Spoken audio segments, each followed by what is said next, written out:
Indian River Connections brings you the first source you can watch for truth on board decisions in Indian River County. The Board Report, where taxpayers and policymakers intersect.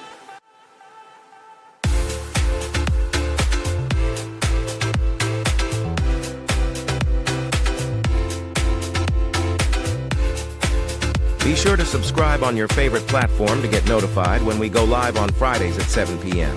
Visit IndianRiverConnections.com for more.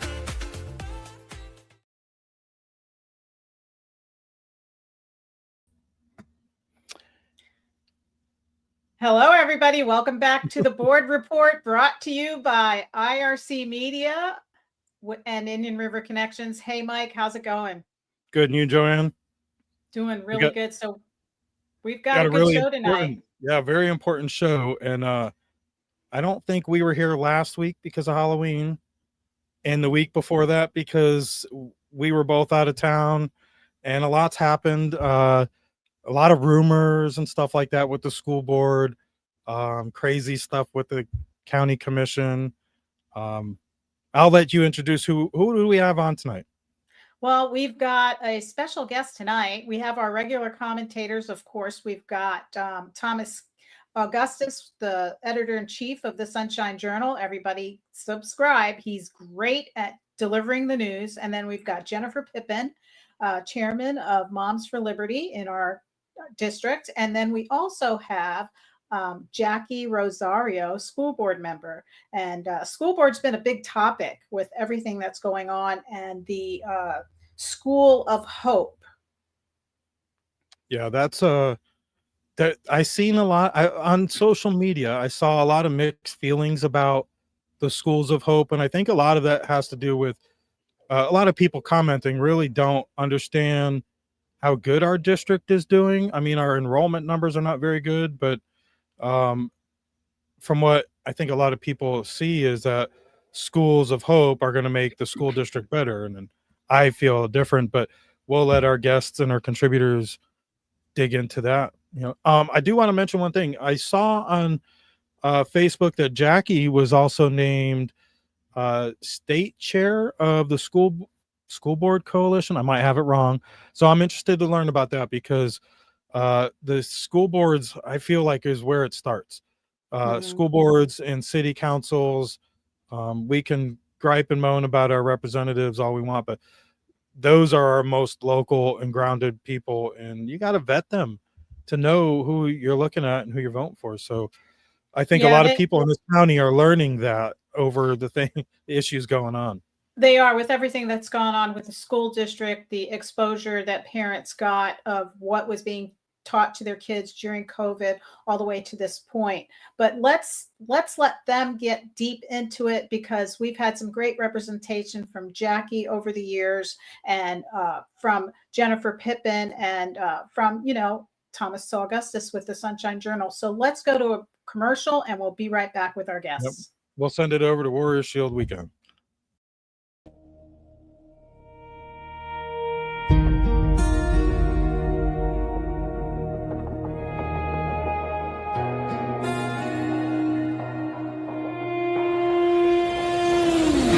There's a kind of strength you can't buy or borrow. It's born in the fire, tempered by sacrifice, and carried by those who never stopped serving. Some heroes wear uniforms. Others wear scars. They're veterans, first responders, and Gold Star families. Men and women who gave everything and still keep giving. At the Warrior Shield Foundation, we stand beside them, shoulder to shoulder, providing the support, the care, and the community they deserve. We're a proud non-profit, a 501c3, built to protect those who protect us. We don't just serve our own. We help other non-profits reach their missions too, because together, we make the Shield stronger. Donate and help our cause, help their cause, because every act of kindness builds hope where the battle still rages inside. Join the mission. Donate today. Visit warriorshield.org.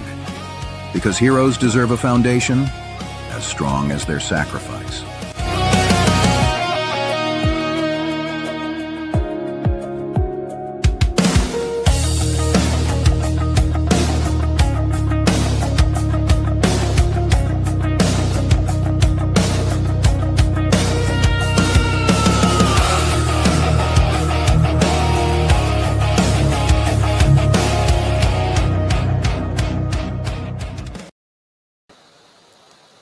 Welcome back, everybody. We've got Thomas Augustus with us with the Sunshine Journal. Hi. Rosario. Hi. Can you hear me? Yeah, we can hear you just fine, Jackie. You sound great. So, guys, we got a lot to talk about. You've got a lot of news to bring to our audience today with what's going on with the school district and the School of Hope. I have to keep looking down because I want to call it Hope Schools, but it's the Schools of Hope. So, Jen, why don't you start off get us started with it, because I know you've been to the meetings and you know a little bit about this, and there's been some misunderstanding in some of the other platforms that you have on Facebook of what's really going on. Sure. So thank you so much for having me on. So Schools of Hope, it originally was to be for like D and F schools, to have a charter school be able to come in there and help raise the grades, maybe take some students that were, participating in those D and F schools and bringing them to the charter school and help. I think that was the intention of, the bill and the rule that was originally discussed to help these, children and students in schools. But now what is happening, because of the gray area and the verbiage in the Department of Education rule and the law, thanks to, hearing all about it from Jackie at the superintendent workshop early last month, they're coming into all schools, so they can legally come into any schools, and we have to provide everything as taxpayers. So the custodians, the cafeteria workers, buses, everything like that, and it's free of charge to them. So they come in as a 501c3 charter school.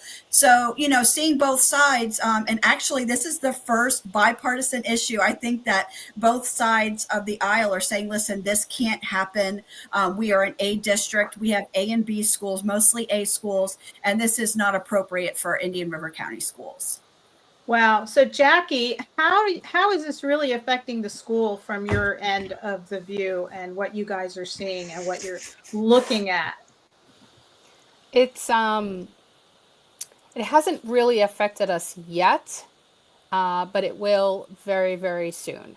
So this has been it's been a law.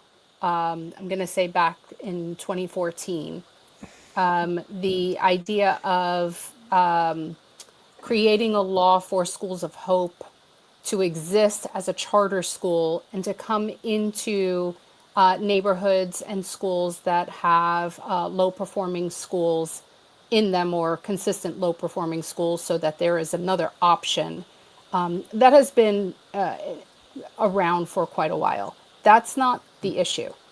The issue is the creation of a new statute, or the update to the current statute.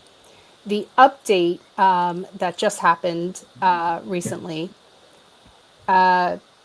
changed some of the parameters. So these Schools of Hope, which are charter schools, will no longer just come into a neighborhood and service students like other charter schools. Instead, they would now be able to co-locate. That's the word that's used in the statute. It's co-locate within current schools that are underused, vacant, or surplus facilities. So it's very, very nuanced. The law also says that not only can these Schools of Hope go in and co-locate within schools that are low-performing schools overall, but that they can also come in and do the same thing if there is a Florida Opportunity Zone, which I can't tell you how many countless people still don't know how to articulate what that is. I can't even articulate exactly what that is. You have to click a million different things, but it is somehow tied to a designation based on the Department of Treasury I can't explain it that Let me well. explain it to you real quick. Go for it. So when the Trump tax cuts were first passed, Tim Scott created opportunity zones that was rural and inner city areas where if investment was made, you get certain tax credits. Essentially in Indian River County, which a lot of it is rural west of 95, that is a complete opportunity zone all the way to the county line once you get out west of 95. So like CVS, for example, is in an opportunity zone, their big warehouse, and a few other places. So any new business out there gets tax credits. And Fellsmere is our only school in an opportunity zone currently in the county. Back to you, Jackie. That's how we do it here. Easily put. Yeah. And What so Go when ahead. they come into schools and they co-locate, what that basically means is that they are able to take up residence essentially in a school currently that already has students in it, that already has public school students in it. So let's say, for example, we have 50% occupancy, and we have 50% of one particular building, which happens now in the entire state of Florida. You have districts all over who are experiencing low enrollment. And so in that particular case, a School of Hope could potentially take up residence, co-locate within the other 50% of a building. And what are they going to do there? They're going to recruit from our current students or bring students from outside into their new school. And they're probably going to, package with a pretty red bow, tell parents in that school building, hey, it's not working for you over on that side, on the right side of the building. Why don't you come over to the left side of the building? And parents will, switch their students and transfer their students from one side to the other. The problem here isn't even so much that they're co-locating. The problem here is that they're going to do it at no cost. So you put all of these things together and it's a recipe for disaster, because now you have two building officials. You have the official principal of their school, and then you're going to have a principal of our school. Who's in charge? We would imagine that it would be ours. But according to the way that the statute is written, they're completely autonomous. We are at their beck and call. Not only do we have to provide them with all of their services for functioning, that's cafeteria, that's transportation, that's nursing facilities, that is maintenance facilities. It's all of the things that you would need at no cost, no leasing, no rental, no space development that they have to call, no, nothing. They will get state funded, they will get funding, but they pay us nothing. Jackie, a lot of people are confused about the funding, because we've heard Dyer say it's like defunding the schools and stuff like that. What kind of vouchers are they using, or what kind of funding source do they have? So I think I mentioned this also at the last meeting, there's a lot of conflating of two different things. When you say vouchers, I'm sure you're talking about the Florida Empowerment Scholarships. The Florida Family Empowerment Scholarships have nothing to do with the Schools of Hope. They may ask parents or seek homeschoolers who are receiving vouchers to attend their schools, potentially, I don't know. But right now, those are two different things. So a parent who requests Florida Empowerment Scholarships for their students are traditionally either homeschooling them or putting their students in a private school. Those really are the only two options. There are different ways of homeschooling, virtual school and co-ops or micro schools. But for the most part, those are really the two umbrellas of where those students are. This is different. This is a public charter school that is functioning under the guides of 501c3. So as conservatives, we say less government, don't put NGOs in our government schools. Let's have them separate. But now you have NGOs not only in our government schools, but receiving state funds, receiving School of Hope funds. So basically, they're receiving two buckets of funding, and taking from taxpayer money that we would have to pay them, not only for the facility use, but also for maintenance damages or maintenance upkeep. If we say that we can't afford, a fixture change, a lighting change, or to switch your your electrical sockets, they could actually hire a consultant or hire, a company and come in and do that and then give us the bill and we have to reimburse them. I mean, So you're it's like basically a landlord without a lease. exactly. It's not even a landlord. They are the landlord They don't and the get leasee. Right. Right. Jackie, you said there were three areas that they give funding. There's the traditional charter Two. funding.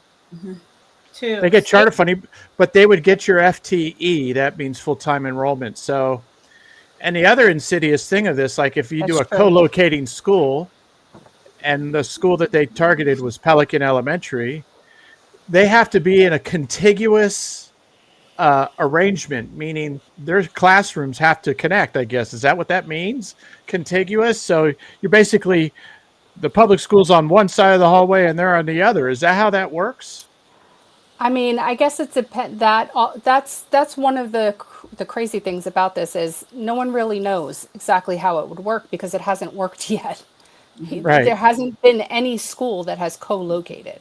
I suppose on that end, we would figure it out. We would say, this is the only part that is vacant, and you cannot have access to this part because our students are on this part.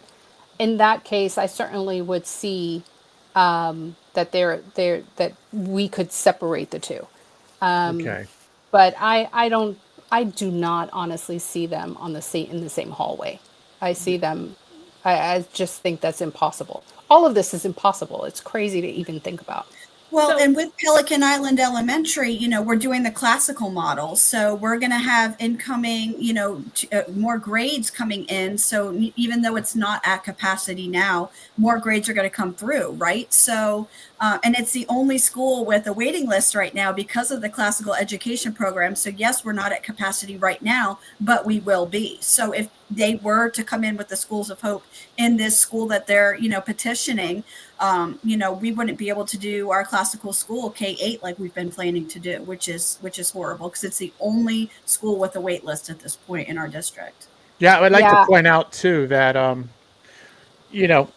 we'd have to pay for everything. That was struck through out of the old law. There was a suggestion that they would pay $600 maximum a student for all those services, which they wanted to put some 340 students at Pelican Elementary. Comes out to about $200,000. But that was struck through in the law at the last minute. And therefore now everything is free, security, the whole 9 yards. One thing Jackie didn't mention, as she's always mentioned, is that if the schools had Saturday programming or weekend programming of some sort, our school facilities would have to provide that opportunity for them and open up again and do all the lunch and the custodial and everything else that they do. So Yeah. it's a nutty invention. Yeah. And I wanted to ask a question. How does someone qualify to be a School of Hope? That's above my pay grade. That there is an application. I do know that there is an application of which they, whomever is interested, who has the qualifications would apply on the Department of Education website. I don't have full access to the qualifications at this moment, so I wouldn't be able to correctly articulate that. But I do know that they are a 501c3, and I'm hoping that you would have to have a plan, you'd have to have curriculum, you'd have to have, all of the things that you need to prove that you would be an effective school. Yeah, one of the things with this particular program too is that to get these types of opportunities as a School of Hope, you have to have a proven School of Hope already. You have to have 3 of them. And usually since the program has been around, the law was passed in 2017, there have been schools of hope in the inner cities. Or one of the things that happened was that Jefferson County got completely taken over by the Schools of Hope program. And they had 6 schools total in Jefferson County, very rural and it wasn't performing well, D's and F's. So the Schools of Hope took it over. They got it up to a C in 5 years. They did not renew their contract. Now the school system has now the district there has retaken over the management of the school system, and that Somerset Academy, which had that, has left. But they got it up to a C only in 5 years. To get School of Hope funding, they would come into a school like ours, like Pelican. They have 5 years to prove their model and raise the grades. And if they don't get the funding. In year 6, they start getting the funding. That would be your third way that they would get government funding. But while they're doing this, they're getting funding because whatever students are in the school, we don't get the funding to provide all these services. They get the funding. And so we're like, that'll just bankrupt our school system. And I find that to be almost unconstitutional in my view, because we have the School of Hope will have more power than Jackie and her fellow members on the school board and the superintendent put together. Right. Now, guys, I want to share a clip with May Asensio at the school board meeting, because she kind of broke it down in a smaller sense for like all those people out there that are like, wow, my head's about to blow up. So let's play that clip of May Asensio, and then we'll go to a commercial after. It has been an ongoing conversation. Everyone listening today, she was absolutely brilliant. A new law was passed, and very few legislators seem to have reviewed it before voting on it, and few people paid attention to it once it passed. But the new law would allow me to move into the empty bedroom in your house, but not as a tenant, because a tenant would pay rent and their share of the expenses. Instead, I would give you a roll of toilet paper every month, and you, the homeowner, per this new law, would have to cook and feed me, clean my room, change the placement of outlets on the wall to my specs, pay for the electricity and water that I use, and if I get bored of that room, provide another unoccupied room for me at no cost. Wouldn't you try everything that you could to change that law? Well, I'm speaking today because there are changes to State Senate Bill 2510 that took effect this year that has similar mandates, but on our schools. The more I heard, the more I realized that the organization called the School of Hope has been given too much power in this bill. This organization can request to take over a school, make it a School of Hope, and implement their program. It is called co-location. One of the recent changes in the law would allow Schools of Hope to be able to request co-location within a school that has decreased enrollment or are failing. Now, none of our schools are failing, but we do have schools that are low in enrollment. So there are many counties in Florida that are at risk for School of Hope taking over their facilities. The bill is allowing an NGO, Schools of Hope, to use our facilities and receive services at no charge to them. They only need to pay for the teachers that they hire. And you may be asking, well, what curriculum would they use? Well, it is not known, other than it does not have to be the one that our county uses. They're not required to tell us, providing us with little to no transparency. What services are they entitled to under this law, you may ask? Well, pretty much everything needed to run a school. Cafeteria, student resource officer, nurses, transportation. If they want to open for summer school or even on a weekend, and Indian River County schools are not open, we still must provide those services for them during that time per this law. They will use our tax money to be in our facilities and run their classrooms, taking away funds from our schools and our students, but have no accountability to us. They will be getting charter funds, School of Hope funds, and our tax dollars while having minimal operational expenses. We'll be paying for that part. I'm saying all this to encourage everyone here and online. Please contact your state legislators and state senators before the January legislation session begins. Tell them to remove the collating and no-charge sections of this law. This is a nonpartisan issue. No NGO should be given this amount of autonomy and power over our schools and school funding. Okay, that was outstanding what she did. She really broke it down for people that can, there's a lot of information here, Jackie. You've shared so much, and it's just a lot for a parent to hear and try to understand. I mean, when she was talking, I was actually picturing somebody having an education on our public school that has a totally different ideology than what we teach our kids. I mean, that Yeah. literally could be happening on your school campus because nobody's accountable for what their curriculum's going to give. Yeah. Yeah. I mean, it's really, I don't, let me preface my next comments by saying, I'm a homeschool mom for those people who may not know. Some of your listeners may not know that. I'm a homeschool mom. I've been homeschooling my son since he was in first grade. He is now a senior in high school. I am probably the the one school board member who advocates for school choice the most on the board, because I live it. It's my day-to-day living. It's what I do. I get the opportunity to advocate for public school and for homeschooling and private schooling and all the things. Let the parents choose what is in the best interest. And I'm okay if we had schools of hope in our community. I'm okay with competition. It's good for us to be able to compete and say we are the better system than you, or let the parents choose which school the parents want to send their child to. I'm totally okay with that. What I'm not okay with is the way that this has been written and developed, where yes, they would be in our school buildings, and yes, they would essentially be receiving taxpayer funded money. They would be receiving state funds. They would be receiving, Schools of Hope money at no cost to them. They're not, potentially, I think the only thing I can see that they would spend money on is hiring their teachers. But everything else is free of charge for them. And yet we're supposed to be accountable to our constituents. How are we going to be accountable to our constituents if we have no idea what they're teaching, what they're doing, who they are? We have no idea who's coming into our school buildings. We would have no idea, how are we going to be able to account for the dollars that are being spent, whatever they're spending. There's even a clause in the law that actually states that they could use these funds that they're receiving at other schools of hope within the same county. So if they have two schools of hope in one county or two counties, which in some counties there are applications and letters of interest that have gone out, there's like 24, I think, in Brevard. It might be more than that, I'm not even sure. It's 27 in Broward.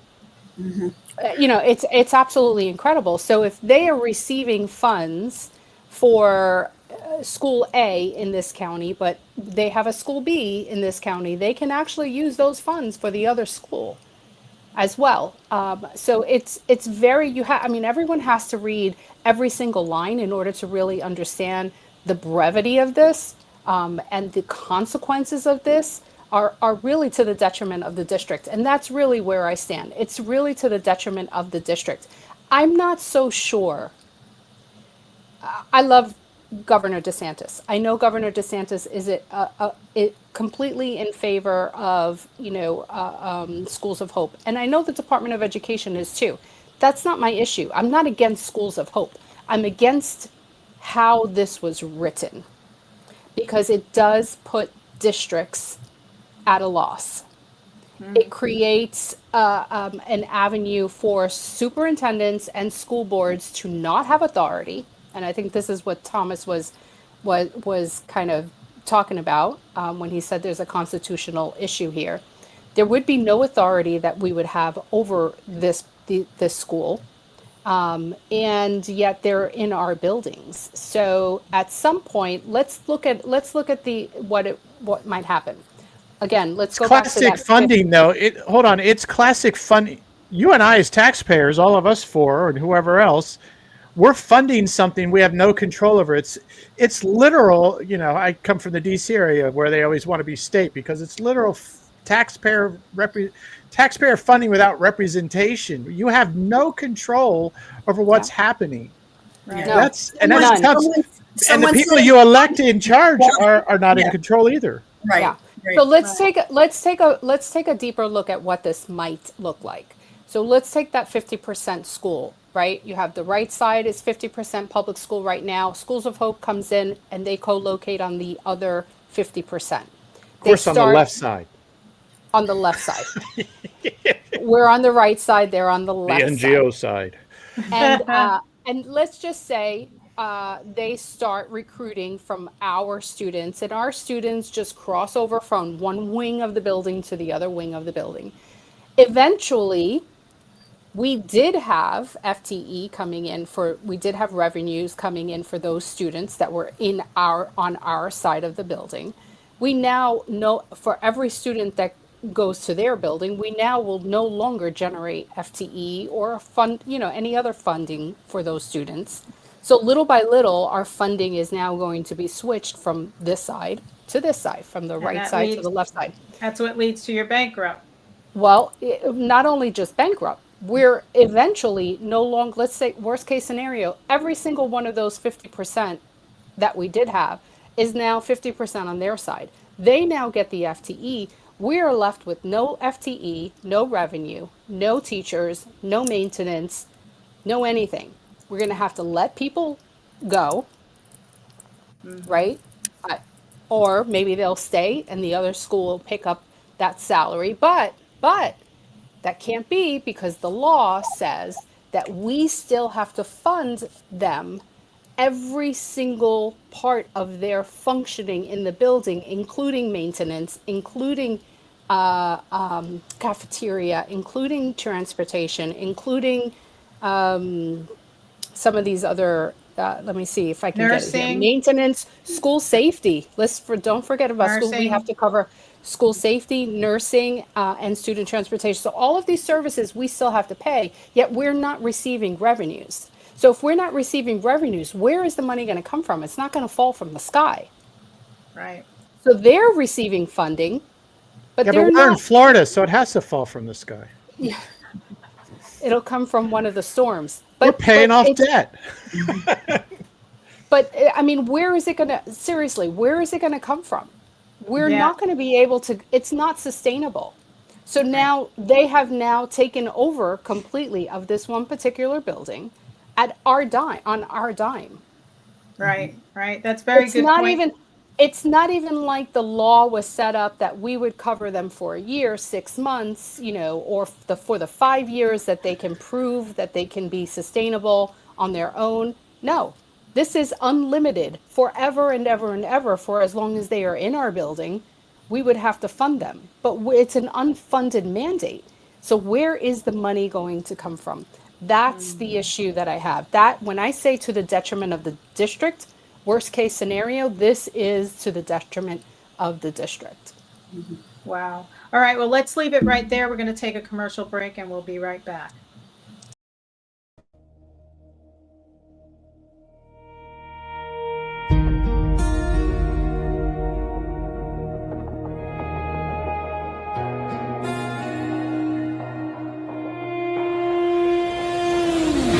There's a kind of strength you can't buy or borrow. It's born in the fire, tempered by sacrifice, and carried by those who never stopped serving. Some heroes wear uniforms. Others wear scars. They're veterans, first responders, and Gold Star families. Men and women who gave everything and still keep giving. At the Warrior Shield Foundation, we stand beside them, shoulder to shoulder, providing the support, the care, and the community they deserve. We're a proud non-profit, a 501c3, built to protect those who protect us. We don't just serve our own. We help other non-profits reach their missions too, because together, we make the Shield stronger. Donate and help our cause, help their cause, because every act of kindness builds hope where the battle still rages inside. Join the mission. Donate today. Visit warriorshield.org, because heroes deserve a foundation as strong as their sacrifice.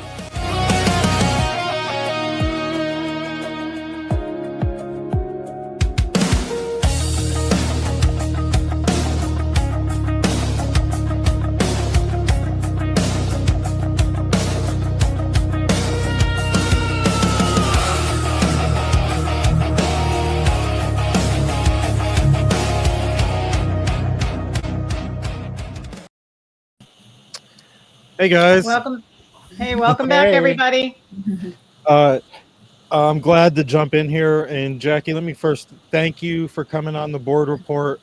I know as an elected official, it's, especially in our kind of town, it's like you kind of thin ice sometimes, but it's your boldness that has helped make our school district what it is today.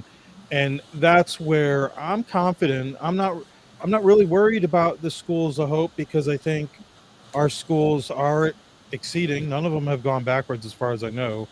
And the only school I believe in an opportunity zone is gone K-8, and so far from what I know, it's pretty successful, and there'll be a waiting list for that too. I don't know, maybe you can tell me how Fellsmere is doing, but I know I just brought my sixth grader back to Fellsmere from Sebastian, and it was funny how it all happened. Like, he was wanting to go back with his friends and stuff like that, and going from Fellsmere to Sebastian was a big leap, and he was okay with it. And then we kind of made the decision, because you got to be happy, and if you're not happy at school, you're not going to do good at all. And I can already start to see that in his grades. So we made the decision, and literally the same day, the rumors come out about possible combining schools and closing these down, and I was like, oh, it was meant to be. Like, because I understand if we're going to have to make some hard decisions and consolidate some assets and take care of what we're not using before it becomes a liability or another bill for our taxpayers, like empty schools. So I, I'm I felt relieved we made that decision, knowing that maybe next year Sebastian Elementary will be combining with Sebastian Middle.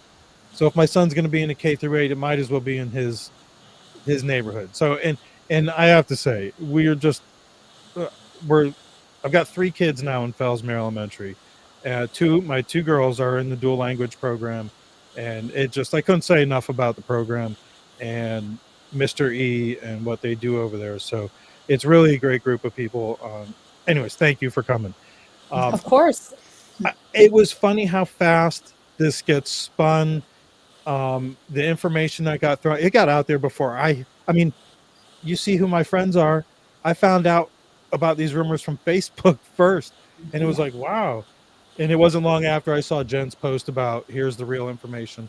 And it just goes to show you how some local media, they're biased. First of all, I'm not saying that we're not, but they're going to paint the picture however they want. And it's important for people like you and Jen and Thomas to get out here and squash the rumors, and just, even not that the rumors, just like set the record straight. Like, this is not a done deal yet, but this is why we should consider it. And I think it's smart moves. I think it's innovation. And like, what did John say? Was at the beginning of the year, K-8. Time to innovate. Time to innovate. Time to innovate. And Yeah. that So seems to be a working model. yeah, if anyone followed the school board last year, you would know that there needed to be some changes at the middle school, in the middle school grades. Our middle schools, I don't know what was going on there, but just across the board, all middle schools need to be reformed. We're not the only school district that's going through this. I have friends who are school board members across the entire state who are saying the same thing. Their middle schools need to be reformed. I've always said that middle schools need to go back to the way it was when I went to school. I mean, we had traditional shop, hands-on typing. I mean, we had, your first sewing class by hand. I remember sewing my first pillow. You threaded a needle. I mean, I don't even know how many. I still remember that to this day. There are things I can't remember what I did yesterday, but I can remember that first pillow that I sewed. Things like that for kids when they're in middle school, I think, in my opinion, we should get back to that. But I don't see that happening overnight. So what we did at the district was we opened up some of our K6s, our regular elementary schools, to become K8s. So we extended their school program So every year now they're going to add a grade, which what that did was the traditional middle schools did not have new enrollment. So their enrollment is decreasing. And so at some point, we're going to have to look at what's going to happen with the future of our middle schools. Not all of our middle schools are really at low capacity, but overall, district-wide, it is pretty low. I would tell you, our traditional middle schools are now sitting at 57%. Just looking at the numbers to make sure I get it correctly. Our traditional elementary schools are sitting at 65% capacity, but our K-8s and our magnet programs are at 128% capacity. That's And what there's Mhm. yeah, and there are, there's always a list of parents still waiting to get into magnet schools and the K-8s, which is a great thing. So we just have to, as John said, the innovation has to happen. Dr. Moore, our superintendent, is working with district staff to come up with these innovative ways. We've had discussions about it. I know that he is out and about, and the team is out and about going to schools and going to PTA meetings and having town halls to, let as many of the community members know as possible all the details and the reasons why we are going to see different things around town with our schools look differently than what we're used to. And it's going to take a while, but I'm sure that in the end, it would be what is in the best interest for students. And of course, what would be in the best interest for our schools. So Jackie, Jen. we also, go ahead, Mike. Did you No, want no, to ask go, Jen something? well, I was going to ask Jen, obviously, what grade would she give Dr. Moore so far on this project? Ooh, the loaded question. He's honestly, I think he's been doing great. I would give him an A. I honestly think that he's been working really, really hard. There hasn't been, knock on wood, there hasn't been a lot of, controversies or, like I said, with the Schools of Hope, it's a first, bipartisan issue that everybody was saying the same thing in the school board room, which was amazing on the dais and in the audience. So I think I'd give him an A, and I give him kudos because he's doing these town halls to get public input and parental input. He's going to schools, he's going to organizations. So I think in the past that didn't always happen, but he's doing that now. So I definitely give him an A this month. Yeah, so I wanted to ask Jackie, because we also have a little, possibly a rising star there at Vero Beach High School, who's started her own podcast, and she's part of TPUSA. Tessa Toman, tell us about her. She's out of Port St. Lucie, I believe. She's out of Port St. Lucie, yes. Oh, Mike, if you put that picture up, I Let's could talk throw to her a little bit about that. Yeah. Just real But quick. she is helping the Vero Beach High School kids. So that's what you see. Yeah, so there. Tessa's there in the yellow. That's Tessa Tillman. She's from TPUSA. She runs a chapter out of Port St. Lucie in a church. They call it an advocacy or activist chapter. She's got like 30 people under her. And the four kids you see there, you have Sarah Byrne, you have Lily and August Webster and Max Arilla. He's the president, and they just started the Vero Beach High School chapter. I personally want to say thank you to Jackie for getting that launched off the ground, because she connected them with a teacher that wanted to do it. And behind the scenes, Jennifer has been working with members from all 5 high schools and their parents, as she likes to say, herding cats, and getting these people together and getting them connected with teachers. So to the both of them, they deserve a lot of credit for this and just organizing people. And then the people deserve credit for pushing through and getting this done. It's been amazing. How does that work? If there is a group of kids that want to do something like this, how would, if they're watching at home, which they shouldn't be watching us, but No, they're on the art walk.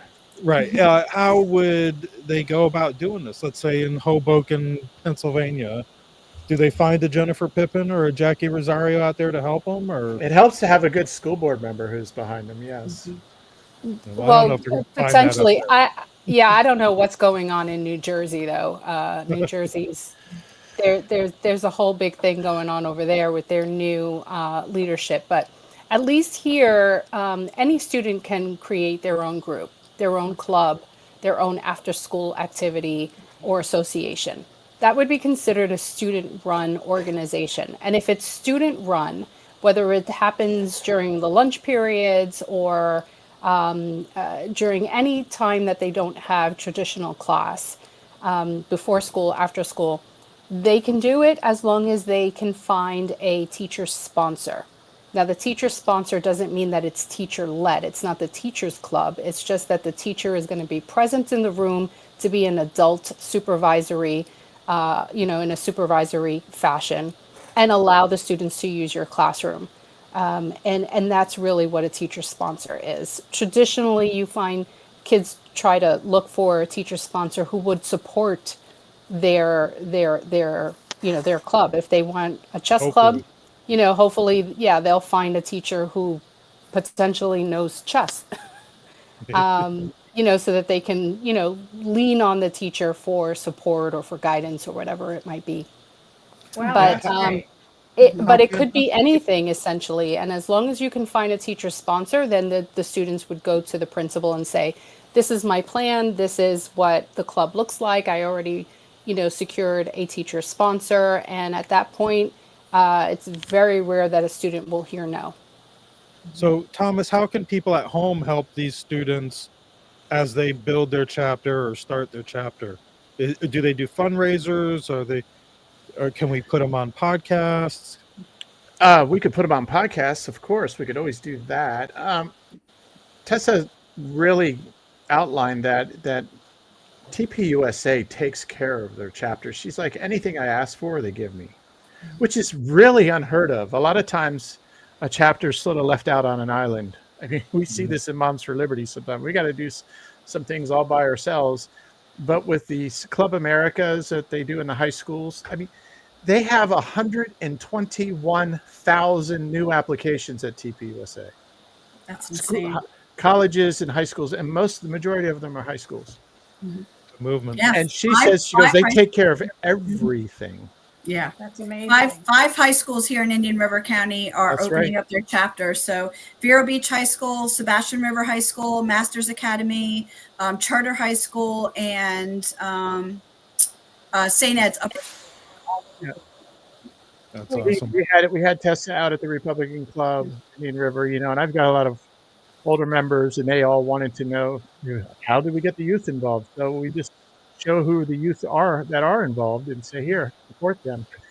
And they were so excited. A lot of people were like, we had a similar meeting just recently how that come about. And the way these kids were just so articulate and the way they spoke, it was amazing. Well, we want to amplify their voices and send them our way. And if we can help them anyway, we'd love to do that. John, I've been talking this whole time. I'm sorry, John. No, you're fine, man. I'm just listening and paying attention. I mean, I think the whole bottom line is that this is the reason why we do this show, is because of the fact to inform the community. No pun intended, but inform the community of what's going on in the schools and what the things that they wouldn't be able to sit through a whole school board meeting and understand what we're talking about. We just broke it down in 45 minutes, so I think that's kudos to everyone in this chat and in this podcast. And that's why we've all come together at this time. We didn't know none of us knew each other before COVID. So why are we all doing this all of a sudden with this show? And that just shows that we're coming together. And we would like to do more of these and have them in other counties, to have a board report in other counties and other districts where other people, concerned parents, concerned people, concerned friends can start their own show and kind of, spawn off of what we're doing here. Mm-hmm. I would love that. I would love to be able to cover our whole county too. Yeah. But there's so much going on. Yeah. There's just so many layers deep. Perfect segue. What's going on with the county? Thomas, oh boy, here we go. You've been It's so funny. Wait, it's so funny because I was just thinking that would have been a perfect segue. A couple of years ago It was, what's going on with the school board? The school board was Yep. all over the place. We were all over the map. And Right. now it's like, It's let's like look at the county kumbaya. commissioners. Yeah. Yeah. Between that and the sheriff's department, it's Yeah. We discussed the schools of hope though, and at the same time, the superintendent, Dr. Moore, and I'm with Jennifer. He gets an A for what he's had to deal with here with this, because and part of it, I guess, too, is that there's been a transformation in the school system, and you hope people come back if they want to or whatever. But the reality of it is he's dealing with the private money now going the funding of school choice, which is great. But he's really dialed in on reorganization of the school system, and the schools of hope sort of throw a wrench in everything he wants to do. We are all A and B schools. There's no reason for schools of hope to be here. And his biggest thing is look, a school of hope, nobody in this community necessarily wants them. Why? We don't have failing schools. We have good schools, whether they're public, private, charter, what have you. Shoot, some of the public schools are doing better than the charter schools in grades, especially in reading, which is interesting. So there's been a real transformation, and he wants to be able to serve the community because there are micro schools, there are these different things that are out there. And he said in that meeting, he says, look, there are homeschool moms who find this really hard, and they're not great at doing advanced math like calculus and all these other things.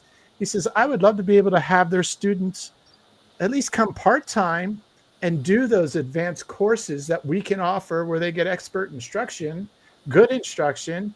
And he's got this design to really make this a community place. So there's more offerings rather than doing what this government wants to do, one size fits all. I mean, you got the wife of a gubernatorial candidate, Erica Donalds, wants to even expand Schools of Hope further. Wow. That's crazy. Wow. And if, you can't have this. This is why I wonder about this constitutional question. When you remove the authority of a school board and you remove the authority of a superintendent, who are constitutional officers elected by the public, superintendent, we appoint ours, but we could take that back and elect them if we wanted to. We don't need to here, but you can do that as a community.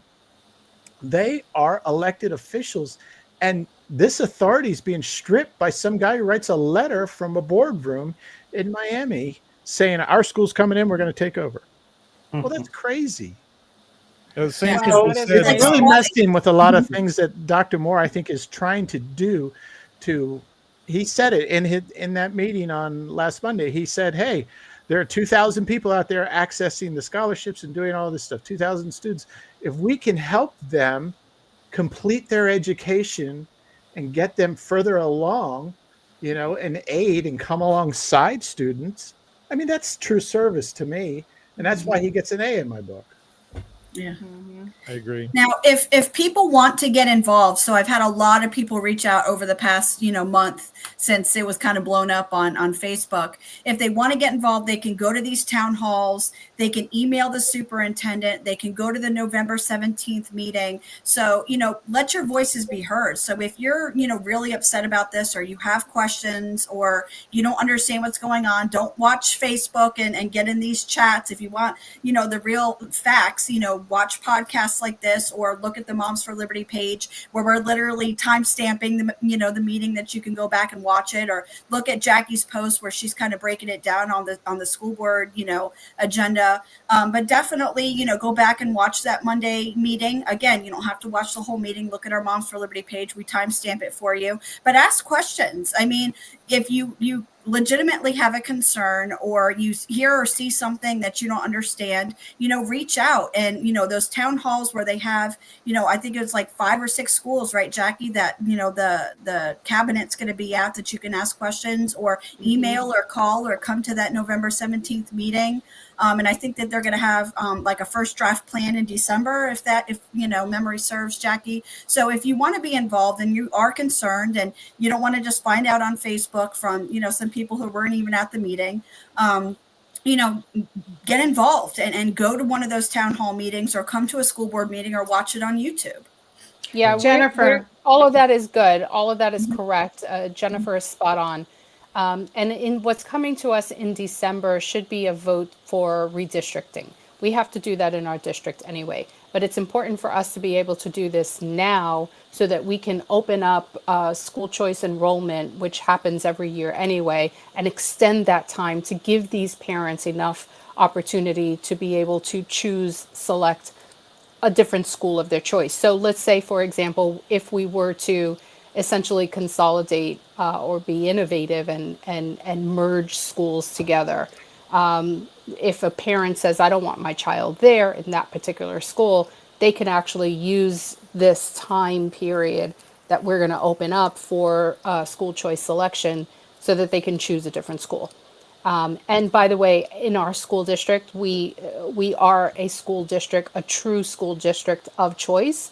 And so if a parent opts to put their child in a different school that's outside of their zoned area where they live, they will get transportation for that. So transportation is included. Parents don't have to worry about it. You know, working parents who can't get their kids to the other side of the county for some reason because they work early in the morning, transportation will be granted for your child. That's So, great. Jennifer, But that's a great thing, but I do want to urge parents not to jump ship too quick.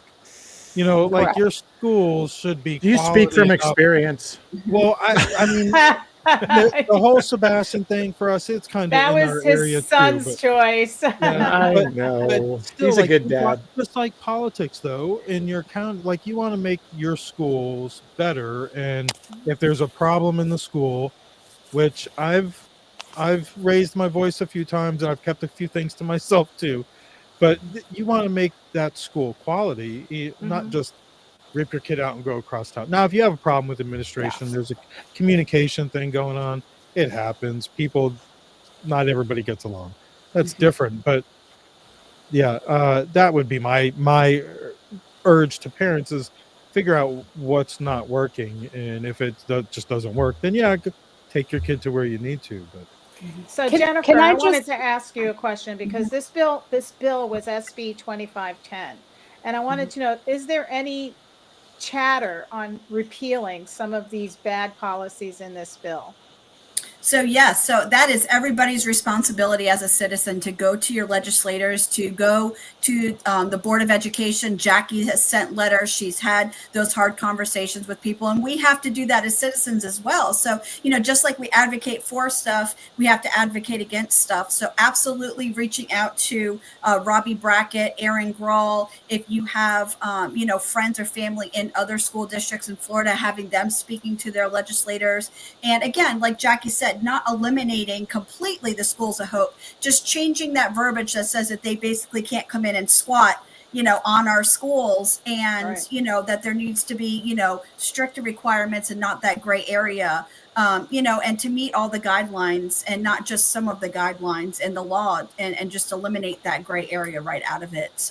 You know, to make the schools that are failing or have, you know, D's and F's, you know, that could give, you know, families a potential out, and not the fifth, you know, school district out of, you know, 67 counties, Indian River County, not our school district. Yeah, if I can just kind of get in here for a quick second and just remind people, let's just remind folks, how did we get here? We got here because several years ago, there was something called COVID-19. Now, this is not because of COVID-19, but what happened during that time is that while students were home and parents saw what their students were being taught and how the school districts were run, they realized this is terrible stuff. Now, I'm not specifically talking about Indian River County, although that did happen here too. In general, overall, this is exactly what happened. So that tore the veil, so that everybody, you know, all the scales were removed from people's eyes and they could see clearly what was happening in schools. And when that happened, there was a mass exodus. During that mass exodus, people realized, and they started pointing fingers at things like curriculum, things like social political issues that shouldn't be in the classroom and all the other stuff that you guys know. So while Restorative all these justice. things, so while all these things were corrupting public education and unnecessary things, it was taking away from the traditional reading, arithmetic, what was it, the 3 R's, the reading, writing, math, and arithmetic. Arithmetic. Yeah. So all those 3 things, R's. it was reading, writing. That's what they used to Writing call it begins with a years W. ago. I know. Read. It doesn't matter. You go back to the commercials. That's what they called it. The 3 R's. Arithmetic. I might be aging It myself, was but that's what they arithmetic. called it. It was arithmetic. Arithmetic. Arithmetic, man. We're from Anyway. New York. Just cut that. Yeah, just cut that exactly. syllable out. Okay, so back to basics here. So that's really where all of this happens. So then, of course, how do we address it? We address it by extending choice. We address it by opening up scholarships for parents to be able, if you're not happy with your school district, you can now take your child somewhere else. And so all these different options started happening as a result of COVID, as a result of what was happening in schools that people could finally see. So if we were to reverse, go back and kind of take a look at what happened then, that's why we are where we are now. So if you hear anything, if you hear anyone blaming the voucher system or blaming the scholarship, Florida Empowerment Scholarships on Schools of Hope coming in, first of all, that's false. It's that's completely inaccurate. The real reason why all of these things are happening is because public school system in general was failing. In general, there were failing students, there were failing families. Now, I'm not saying that there weren't successes, because there were, but in general, they were failing families. And so the powers that be needed to find other options to be able to give parents and say, if you're not happy here, let me help you go someplace else. And that's why we are where we are today. So now we have to deal with it. But lastly, let me just remind people also, Schools of Hope this legislation just happened the other day. The DOE rule just happened the other day. We in Indian River County and many other school districts had already been talking about how to reform our schools and how to reform our middle schools, how to make some of these changes anyway. It just so happens that it's bad timing that at the same time that we're having these conversations, now there's a double whammy here. Now we're hit with the Schools of Hope potentially coming into some of these schools that are underused and are potentially vacant. So I think that we have to remember those things so that we don't be quick to point fingers in the wrong direction. So when you redistrict these schools, you're actually not going to be on the same districts as the county commission anymore, probably. No, it's just their zone, their attendance. Zoning schools. Right. Yeah. Oh, okay. It's just for parents and students, not for school board members. Right. So, for example, like the Freshman Learning Center is just ninth graders. There was conversations, it's not permanent, of having those ninth graders go to the main campus and be able to sell that, Freshman Learning Center. I think it was like $1.2 million or something. So that wouldn't be a big change because a lot of those students are taking classes at the main campus anyways, or doing band or football or whatever. So instead of having students like crossing the street to go to class and getting back, you're just going to have those students potentially go there. So that's not going to be a huge change. They talked about IR prep going to the Treasure Coast Technical College. That wouldn't be a huge change. So, it may be just those little minute things that may be able to, just make changes. So again, everything is just, in the works. There's nothing concrete yet. So, everybody thinking that their school's going to be abandoned or they're going to have to go somewhere else. Again, that's just, just misinformation. And, people do need to voice their concerns and, really pay attention to this for sure. With the, like imagine South Vero last year had a waiting list of 340. Prior to that was like 275. and I'm sure it's up around that area this year. We have a waiting list going into our new K-8 at Pelican Island for the classical side of things. Is there a plan to perhaps create another magnet in the south side of the county to compete directly that way? Another classical? Yes. I've been pushing it. I know you have. I don't know. I don't know if it has grabbed hold yet. I think the focus right now has been on the reorganization, more so than just creating a new building, creating a new school.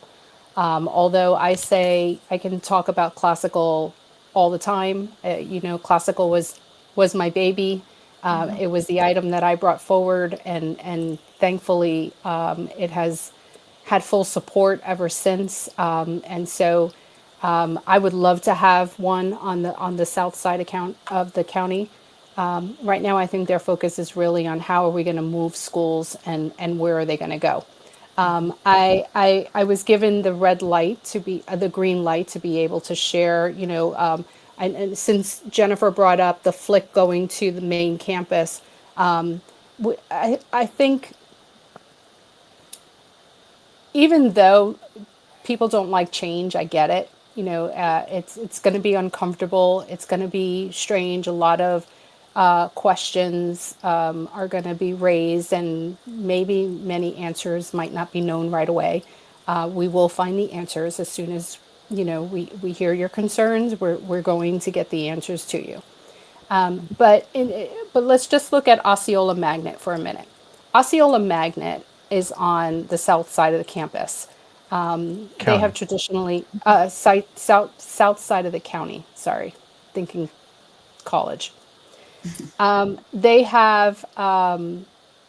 They recently went to K-8. They were elementary K-6, and now they're expanding to K-8. But they don't really have a large campus where they are to accommodate the K-8s. If they were at full K-8, right now they're not quite there yet. So moving them to Osceola, not Osceola, to Oslo Middle School. Moving Osceola Magnet to Oslo Middle School would give them a bigger campus. And then putting Oslo Middle School at the Flick would give them a bigger campus. And then the Flick, students at the Flick would go to the main campus.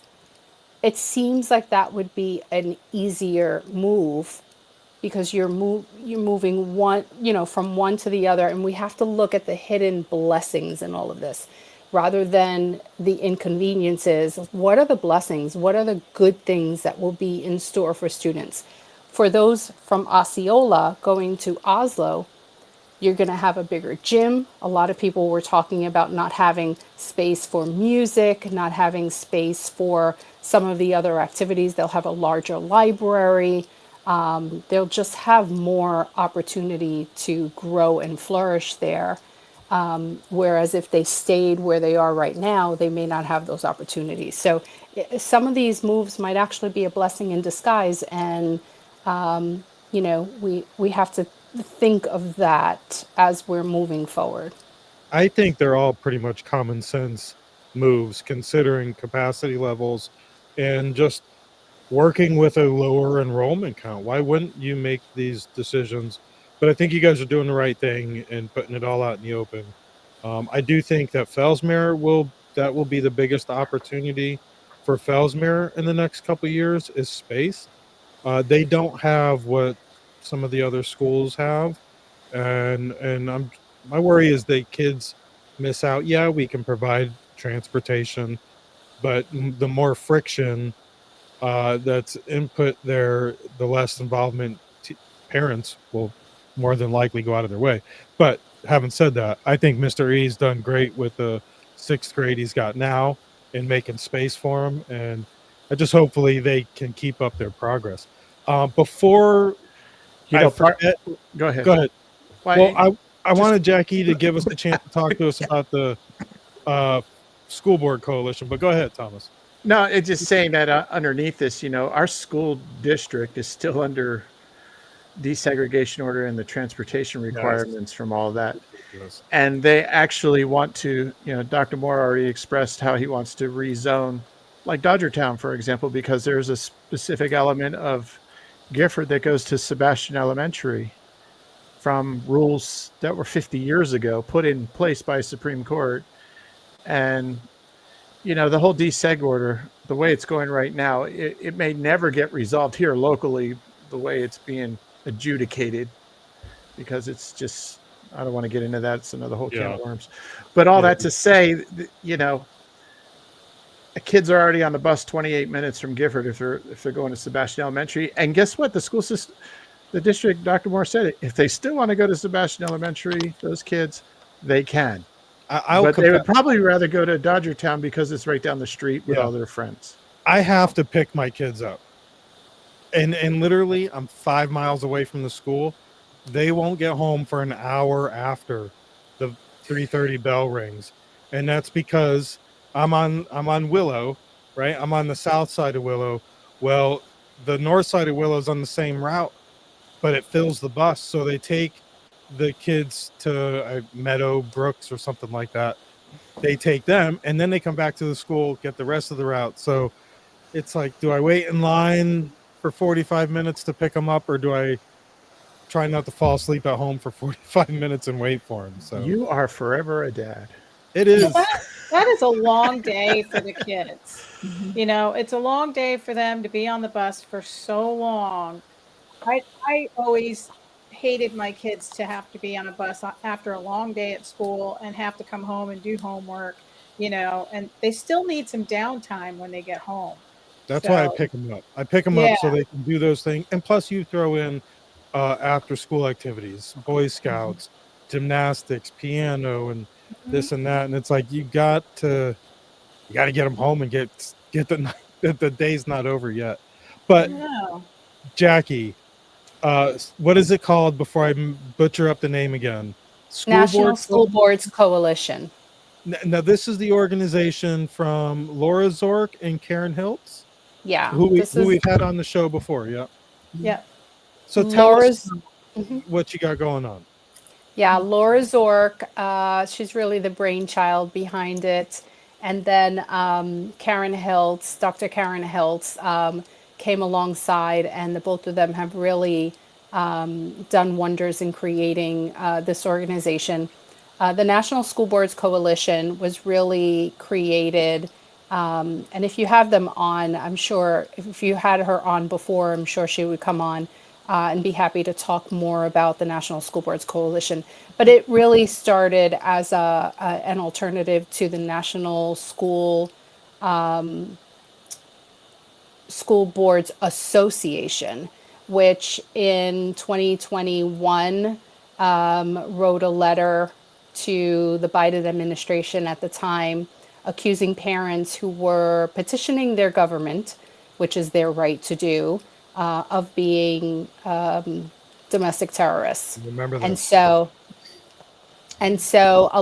there was a lot of backlash to that for the National School Boards Association.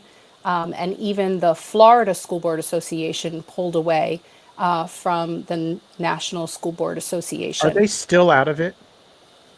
To my recollection, yes. I think so. I'm not sure. Firm. Good for them. I mean, they may have, merged again with them, but I'm not too sure. We should ask Terry. I have not heard that they have, become friends again, I guess. And so the National School Boards Coalition is really the alternative to empower school boards by providing resources, professional development, advocacy, all the support that they need, the opportunities that they're really not getting from the National School Boards Association, the collaboration, all of the high quality education, really for effective governance and policy making and decision making, all the things that we would need to start our role in our job and work it to the best of our ability. I think it's great because, I mean, anybody could run for office, but when you get elected, especially sitting on a board in Florida, when you have the Sunshine Law to deal with and just all the personalities, it's like, okay, you could be taken advantage of if you're not educated in that. And anybody Yeah. can run for office, but I mean, God forbid you don't know the first thing about Robert's rules and you get scolded like a little child on the dais. I would hate to be in your position. I'm just saying. Well, it happens all the time. I mean, we start our positions, and I know, there are people that I know, board members who have received nothing but their ID card. No onboarding, no training, nothing. They get sworn in, they sit on the dais, and that's it. And then I know other board members who have had full-blown onboarding that has been overwhelming. And so you have these extremes in our state, and that's got to stop. And so hopefully we'll be able to just provide all that is needed. I think the state has to come in and make some changes there, because right now the only mandatory training for school board members is a 4-hour annual ethics training. And that's it. It's crazy. Crazy. Wow. Thomas, Yes, sir. I don't mean to break away from education, Jackie, but That's is okay. our sheriff's department going to get the bill paid or what? What's going on at the county level? Is John Tic-Tac getting Tic- a raise? What's going on, man? Like, Tic Tac got a raise, bro. Tit can. He got some peppermint, man, in his contract. Panic. Ticanich. It is Ticanich. very unique. It is big. It is bold. It is very unique. that's for you, Thomas. That was my Fletcher's gosh. idea very- of how to fund the sheriff by robbing Peter to pay Paul, wasn't it? Okay, so the latest on the sheriff is that he, every year the constitutionals return money from their budgets. And it's usually sort of ceremonial, especially like with a tax collector, Carol Jean. She always returns a big chunk of change. Part of that is she has this big check. Like this year, according to his letter, if I pull it up real quick, it's like $2.4 million just from her. Wow. But you got to understand, she collects a lot of fees and things like that. So He didn't have to change the name on the building. That was already in place. So yeah. So the thing is so 2.5 million. I'm sorry, 2.586, and the sheriff 1.4 million. So there's $5.2 million in quote budget returns. But once again, the tax collector, she charges fees and different things at our office. That's money that goes back to the county anyway by statute. So that's included in that check. I talked to some people. I got calls on that article because I just sort of explained his letter. He wrote the letter to the county saying, "Hey, you got 5.2 million in returns. Why don't you give me that money and I'll drop my lawsuit?" yeah. His writ of mandamus, which, by the way, I think he's got a very good case for. But there's also a lot of people believe too that he's not going to win his appeal at the state level in the administrative hearing. So, he's in sort of a bind. He's like, so give me that 5.2 million. That'll bring him up over 12, and he'll have his budget essentially fully funded as he revised it. And he's like, hey, Is it going to happen? no. I don't know how it can, because of that 5.2 million, there's a whole chunk of it from the tax collector that he can't have legally. And just by law, he's not going to get it. And then there's in those other places where there was money returned, he pointed to the supervisor of elections and all this stuff. I don't know how much fee is in those as well. Any type of fees that came back, he's not getting. And here's the funny thing about this. So he said there was 1.4 million and some change from the sheriff's department in all of this. Well, the previous year, a lot of times these checks that they show when they do this, they come up with this check, we're giving you back X amount of dollars. And then the following day he takes it back.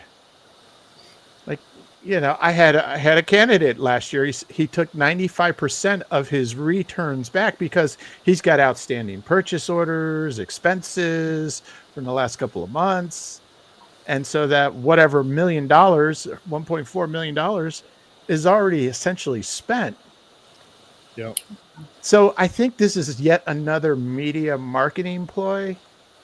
And while I was writing this, I remember candidates telling me, yeah, sheriffs do this all the time. They tell everybody they're giving a bunch of money back, and then they take it the next day and, you know, pay for the rest of their budget from the preceding year. They're like all these outstanding purchase orders and different things like that.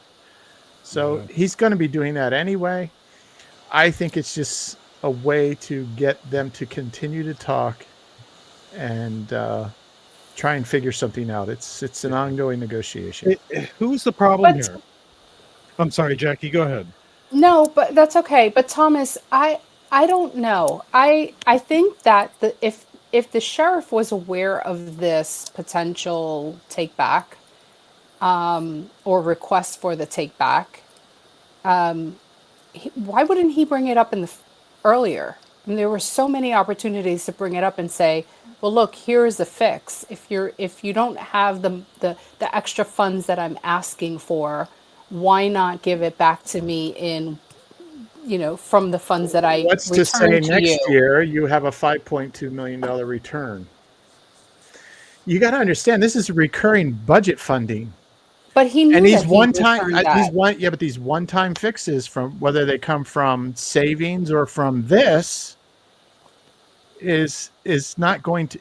You're still going to have to raise taxes to meet that demand, because he's going to have a baseline next year, even though he says he does zero budgeting. The bottom line is he's going to have a baseline next year of $91 million as it stands. I know, but I think I'm talking about what you mentioned just now. You just said that sheriffs do this all the time. If this sheriff did this all the time, we would have heard about it in years past. And if this sheriff intended to do this, he would have done it 2 months ago. When he's always done the return of the money. They've always done but not the take back. The ceremony. Yeah. Well, this is why I'm asking. I had candidates from the last round tell me so. Both of his opponents did. It's sort of like here's the other side of this. It's just like Tukanich, and he got his pay raise. They voted 3-2 to give him his pay raise. And he's up there and he's like, my new contract, which is $240,916 salary and some change. His contract just prior to that was $205,000. That's what his salary says in there. So he gets $7,800 every 2 weeks. Now he gets $92.26 every 2 weeks. But he says in his presentation, despite what people think, this is not a pay increase because we already agreed to this. Yeah. Well, I'm sorry. I'm looking at your contract. And even if you had 2.5% raises, you know, like every employee gets, you never got to $241,000.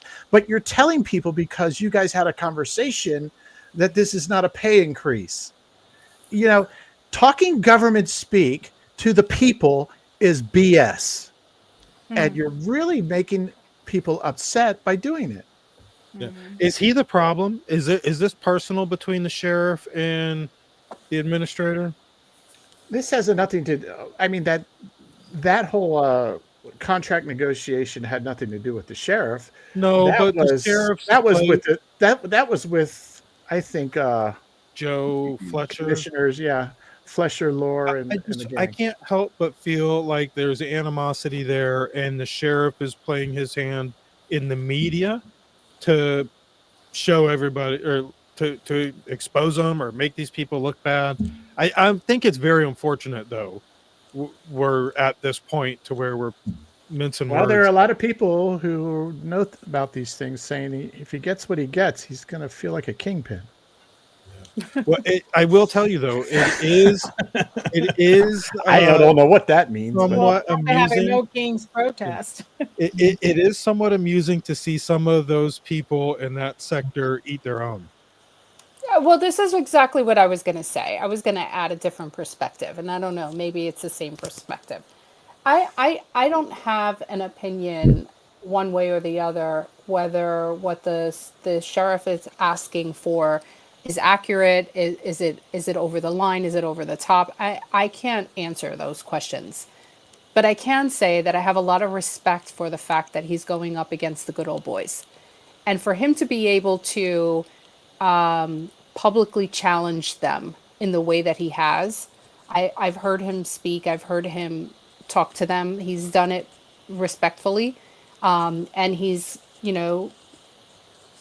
had a full media war, against them essentially. You're kind of, what's that saying? Spite your face. What is Cut that off your nose to saying? spite your Cut off face? your nose. Yeah, cut off your nose to spite your face. It Say kind that of about the sounds friends like, he keeps too. well, I mean, you almost don't want to be able to, you don't want to do that with the people that you're going to have to come to next year for your budget, and the year after that, and the year after that. And yet he still said, enough is enough, and I'm going to do this. So there has to be some credibility to the things that he's asking for. I can only think that would be, that would only be right to say. I mean, because otherwise, what would be the purpose of you doing that? Yeah. They are the people who are going to have to approve your budget year after year.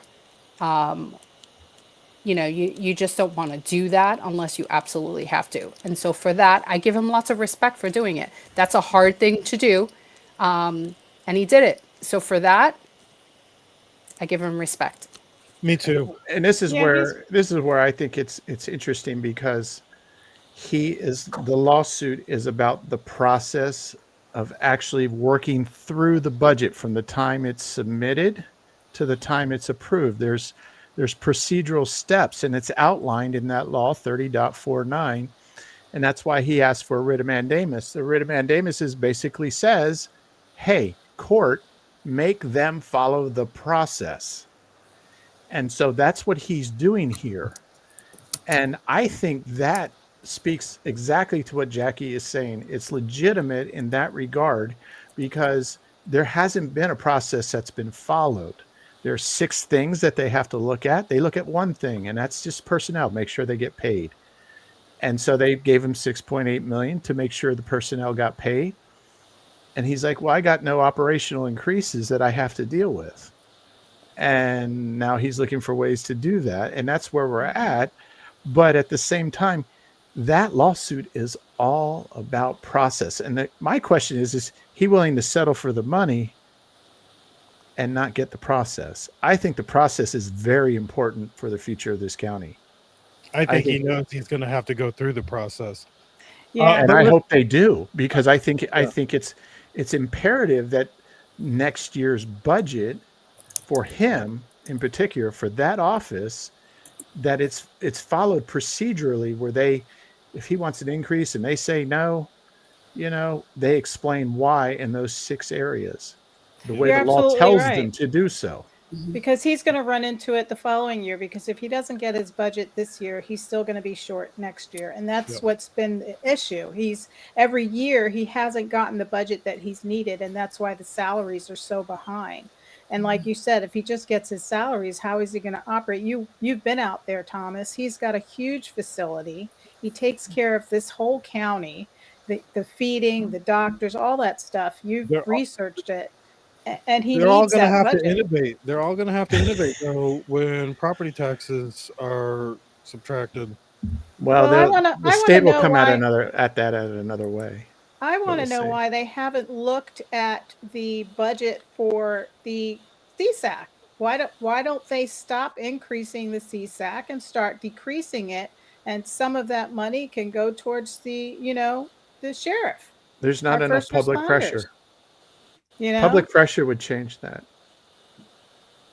Yeah, I don't think there's enough enough people watch the show, because if they watch the show, they'll hear us complain about CSAC all the time. All the time. I mean, when you've got $4+ million Yeah. going Yeah. out to these nonprofits, and hey, guess what? They're always selling us on, well, if you don't have this program, we're going to have, people being arrested. Well, we've already got that. How many murders have we had in this county? How many unsolved cases? I mean, the crime has gone up with these programs, and it went from starting at $150,000 a budget to over 4 million. It's out of control. Anyways, Jackie, really, you're like, when I see you out in public, you're like a superstar to me, except I'm not the kind that goes No. and tells, give me an, no, I just leave people alone. But thank you for everything you do. Thank you for coming on tonight. And I hope you come back in the future. Hope we didn't embarrass you too much. Well, you And, just embarrassed me now because I'm certainly not a superhero. I'm just, No, I but told Thomas before, I'm just a normal, average, everyday mom. You'll see me in the supermarket, undo hair, no makeup. but you don't have to That's like do, all of Indian River County. yeah, but you don't have to do what Exactly. you do. You don't have to do what you do, but you know that there's good that needs to be done. And I believe that's why you're in it. And Well, yeah, I more think, people like that. yeah, thank you. I do appreciate that. And I guess, just to kind of seal the envelope with what Thomas was talking about and what Joanne mentioned with the sheriff is the process matters. Following the law matters. And I think to that extent, if they don't follow the process that is statutorily set up for the sheriff to receive the budget that he's supposed to receive, and they don't do it just because they don't follow that process, it's going to set up for the wrong precedent later on. And that's the same way that it is on the school board. It's one of the big issues that I have when I do have issues. It's because we're not following either policy or we're not following the process. There has to be a process for every policy that has been set up. What is that? They have to link together, and we have to be able to be consistent with that. There are going to be times where you can you can make decisions on the fly because it's not codified anywhere in the policies. But for the most part, there have to be rules that have to be followed. And if those rules were dropped for the sheriff's budget, imagine you just got to imagine what other things are not that important. And not that everything else is not important, but are not as important. And maybe they're dropping the ball there too. It reminds me, I served on a jury where I was foreman. And when we went in to deliberate, everybody thought this guy was guilty. He was a felon, and I don't know, Sebastian picked him up in the vicinity of a gun at the same residence, whatever. And everybody was ready to hang the guy and send him back to jail. He won't see his kids for another 5 years, but nobody literally looked at the evidence, but it was all clear there in the policy and the instructions they give you, the law. And if you just look at it at that and follow the process, it's a very, you remove that emotion, and it's plain and simple, easy to make that decision. You But remove anyway, the politics. right. You remove the emotion. You remove the Ray McNulty's. Oh, Yeah, it is nice to see him pointing his somewhere else, but still, yeah. He quoted some of me those the guys other up on the day. dais over there in the commission have not learned how to remove the Ray McNulty's. Yeah. Well, yeah, they have a new Ray McNulty on the right side. Hey, No, cut that actually, out, will ya? he's not Ray McNulty. He is Walter McNulty. Do not Oh, confuse Walter McNulty with Ray McNulty. I saw his Who's speech, that? and he was very clear that he he's was a not guy. He has related. he has public speaking. And he's got a little coalition of people who are like writing Blazengolia over all this. Yeah, very involved at the county level. So we look forward to. I had no idea. We should try to get him on. Yeah, Oh yeah, there's this little Yeah, and culture around I've it. reached out to him, so he's thinking about it. So Okay. maybe we will get him on. I would love to have him on. Yeah, and I would say, I know you're trying to hang up. Hang up. I know you're trying to end the podcast. Jennifer left, and I know she has to get up early in the morning, but she is a rock star. I'm just Definitely. saying, she's a rock star. Yes. She's We the are rock star. we are so fortunate that she continues to come and be a part of this motley crew. She's incredible. But somebody else that I think you should have on your show, Susan Aguirre. I think you should Oh definitely yeah, have I've her. reached out to her, and Okay. she's just such a busy mom. If you've got her number, tell her to give me a call again. I do. I will. Susan Aguirre sits on the board at North County Charter School. She's also the aide, Robbie To Robbie Brackett's Brackett, aide. that's what I Yeah.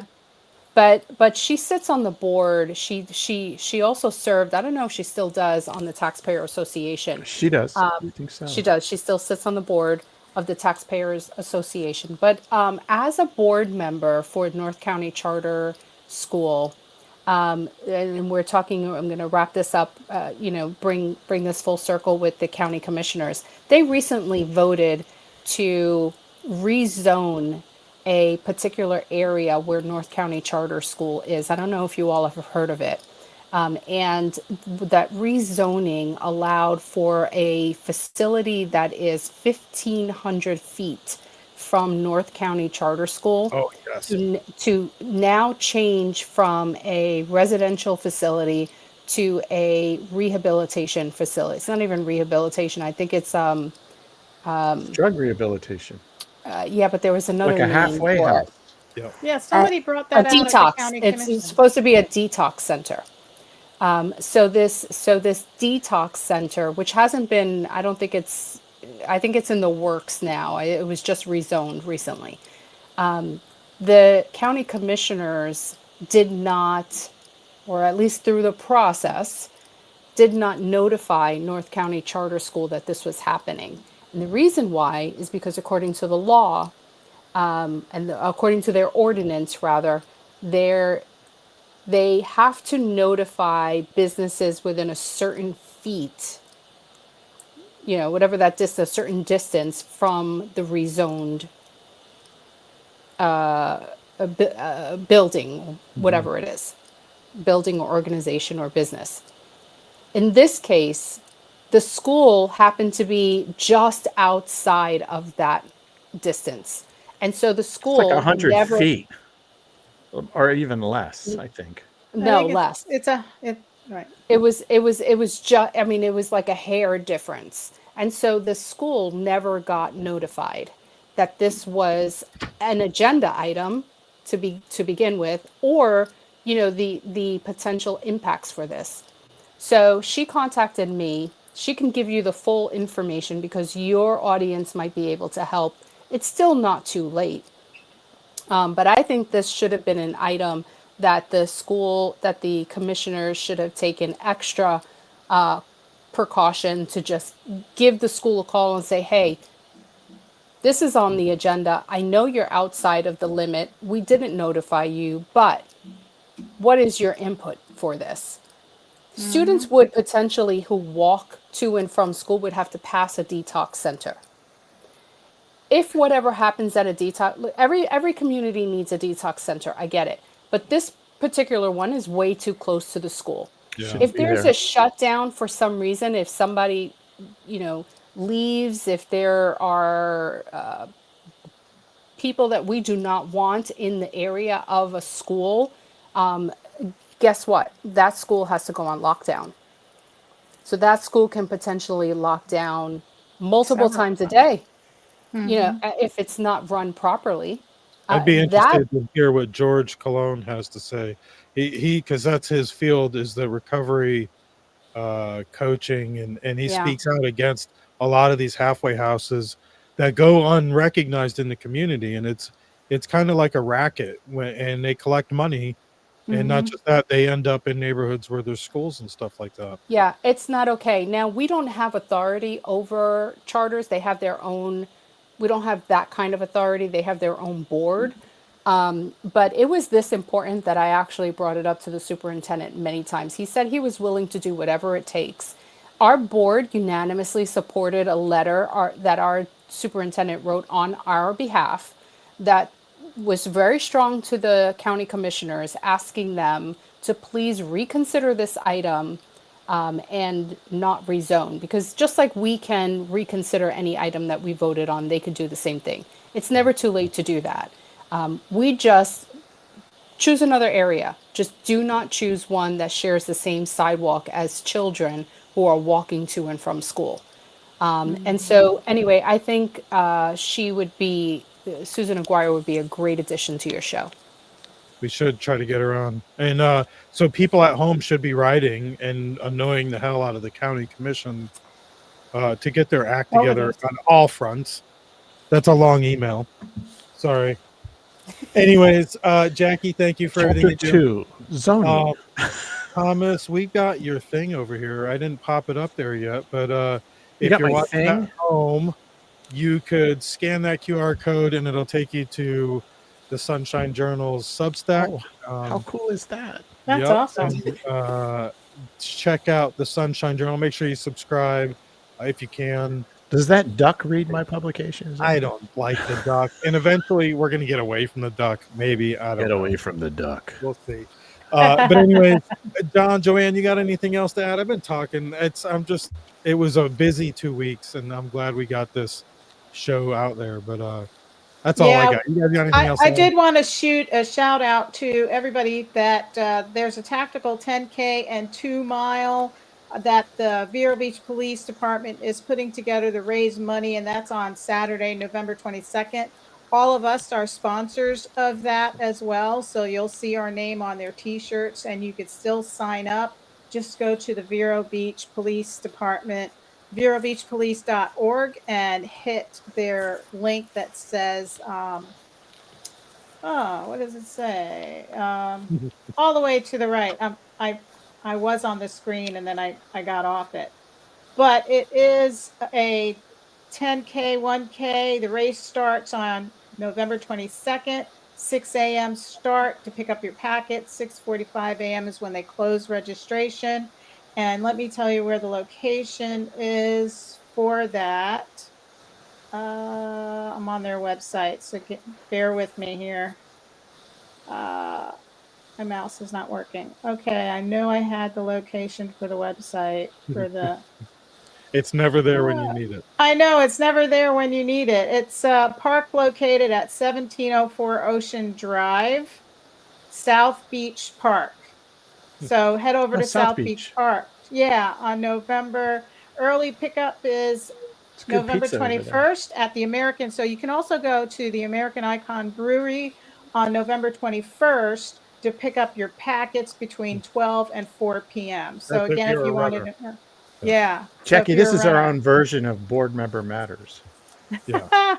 And in Downtown Friday, I think we're planning on being there with our friends from Shattering the Narrative. So yeah, Main Street, Vero Beach on the 28th. So, but we'll be Don't back. break anything. No. Don't shatter anything. Anyways, guys, thank you. If you're watching at home, hit the like, thumbs up, share it. If you're on Rumble, repost. All of this helps get the reach out there, and look out for our shows throughout the week. John, you got anything? Hi, John. Nope, we can't hear you. You muted yourself. Usually that's me. Yeah, I muted me because I wasn't talking. So sorry, John. Okay. It's nice to have you there, John. Appreciate it. Yeah. How's You the got hockey anything season before going? we go? How's your hockey season going? Nope, everything's good. Oh, well, no, you're forgetting. Next Thursday is the second Thursday of the month. So we have Conspiracy Theory That's at correct. podcast at Filthies. There you go.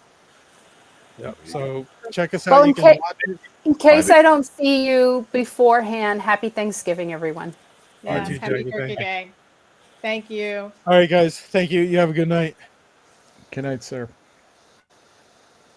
Nope, that's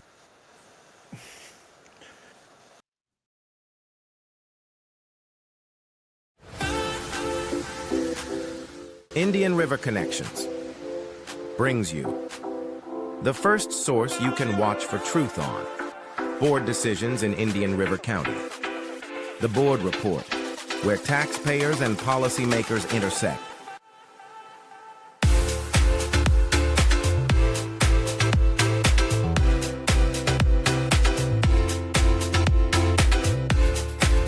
Be sure to subscribe on your favorite platform to get notified when we go live on Fridays at 7 p.m. Visit IndianRiverConnections.com for more.